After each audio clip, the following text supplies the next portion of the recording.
Tulad nito nangyaring oil crisis kamakailan. Nandiyan po yung paano natin ma-maintain yung presyo, may stabilize natin yung presyo ng gasolina. Nandiyan din po yung pagsisigurado na meron tayong epektibong survey and resource management system.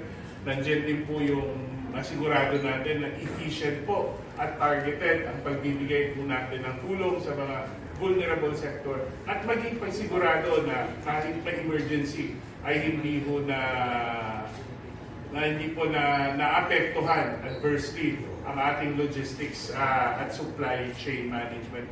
Ito po yung nagpapakita na ang Kongreso hindi lang po tayo nakatutok dun sa mas maingay na aspeto ng mga kalagayan ng bansa natin, katulad ng impeachment. Pero hindi po natin napapabayaan din yung kabuang tungkulin natin na maglingkod sa bayan, which is, I think, a good indication of how the House of Representatives takes seriously its role, not only in the impeachment trial, but also in the overall case of governance.